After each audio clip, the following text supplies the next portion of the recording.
दोस्तों, क्यों small cap गिरावट में ज़्यादा गिरता है जबकि लार्ज कैप 5% गिरे, 10% गिरे तो स्मॉल कैप 15 से 20% तक गिर जाता है।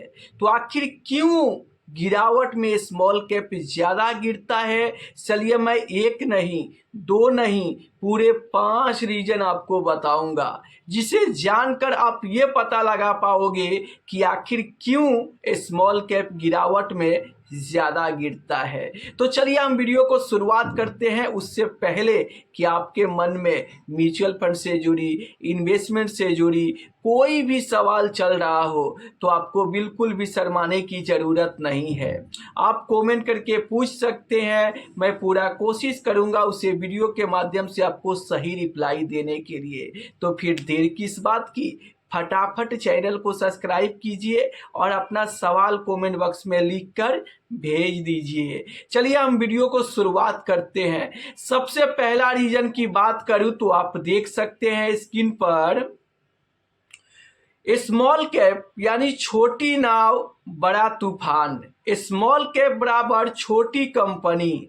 जैसे छोटी नाव तूफान में जल्दी पलट जाती है, वैसे ही मार्केट गिरा तो ये स्टॉक सबसे पहले गिरते हैं।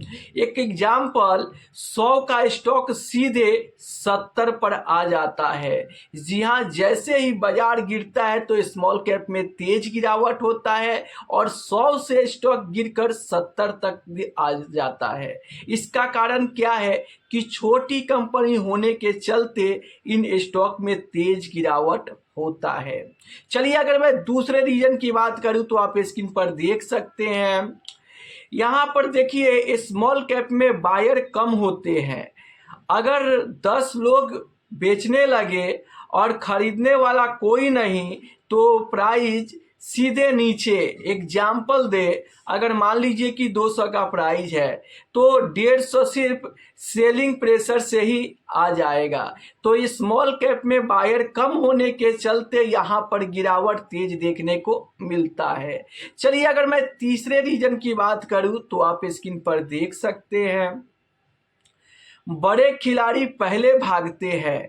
जैसे FII बाई DII को रिस्क दिखा तो सबसे पहले स्मॉल कैप बेचते हैं और इनके बेचते ही बस लोग भी बेचना शुरू कर देते हैं, क्योंकि जब बड़े बड़े इन्वेस्टर यहाँ पर बेचने लगते हैं तो देखकर पैनिक शुरू हो जाता है और बहुत सारे रिटेल इन्वेस्टर भी डर कर, घबरा कर और स्मॉल कैप बेचने लगते हैं, जिसके चलते और ज़्यादा गिरावट स्मॉल कैप में होने लगता है।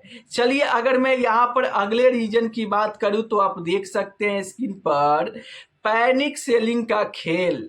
न्यूज आई, मार्केट गिर रहा है, लोग लार्ज कैप होल्ड करते हैं और स्मॉल कैप तुरंत बेच देते हैं। एग्जाम्पल, लार्ज कैप 5% गिरा तो स्मॉल कैप 15% गिर जाता है और इसी के लिए स्मॉल कैप से डरकर लोग और ज़्यादा बिकवाली करने लगते हैं, जिसके चलते स्मॉल कैप क्रैश होने लगता है। अगर मैं पांचवें रीजन की बात करूं तो आप स्क्रीन पर देख सकते हैं, रॉकेट जल्दी, क्रैश भी जल्दी। बुल मार्केट में यही स्टॉक 2 गुना 3 गुना हो जाते हैं, लेकिन गिरावट में सबसे तेज टूटते हैं। एग्जाम्पल, 100 का स्टॉक जब तेजी आए तो 150 हो जाता है और हर एक इन्वेस्टर खुश हो जाते हैं, लेकिन जब गिरावट आता है तो यहाँ पर 150 का स्टॉक सीधे 80 पर आ जाता है, जिसे देखकर इन्वेस्टर घबरा जाते हैं, डर जाते हैं और पैनिक सेलिंग करने लगते हैं, जिसके चलते स्मॉल कैप में तेज गिरावट देखने को मिलता है। तो मेरे दोस्त, स्मॉल कैप वो दोस्त है जो पार्टी में सबसे ज्यादा मजा देता है, लेकिन जब प्रॉब्लम आता है तो सबसे पहले साथ छोड़कर भाग जाता है। कहने का मतलब कि ये स्मॉल कैप बराबर high risk high return. Small cap आपको तूफानी रिटर्न बना के दे सकता है, सुपर फास्ट रॉकेट की तरह उड़ सकता है, लेकिन कभी कभी झटका भी बरियार देता है। जी हाँ, जब गिरावट होता है ना तो स्मॉल कैप तेज गिरते हुए भी दिखता है। तो स्मॉल कैप बराबर हाई रिस्क बराबर हाई रिटर्न। अगर आप ज़्यादा रिस्क ले सकते हो, कम से कम 7 साल के लिए इन्वेस्टमेंट कर सकते हो, तभी आपको स्मॉल कैप फंड में इन्वेस्ट करने के बारे में सोचना चाहिए, वरना स्मॉल कैप फंड से दूरी बना के रहना चाहिए। क्योंकि अगर आप सोचोगे कि मैं 1 साल 2 साल के लिए स्मॉल कैप में इन्वेस्ट करके और तगड़ा रिटर्न बना लूँगा, तो कहीं ना कहीं आप बड़ी गलती कर रहे हो।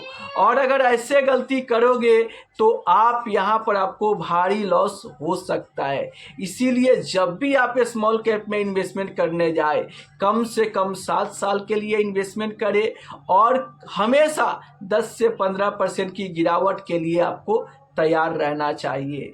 तो अगर आप बाजार की उतार चढ़ाव को झेल सकते हो, कम से कम 7 साल तक इन्वेस्टेड रह सकते हो, तो आपको बेफिक्र होकर स्मॉल कैप में इन्वेस्ट करना चाहिए।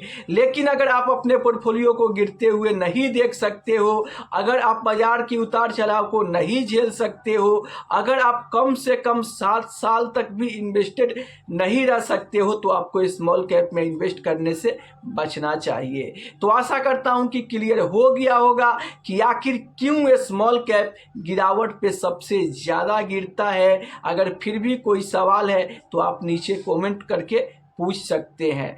फिर मिलते हैं हम किसी अगले वीडियो में, तब तक के लिए जय हिंद, जय भारत।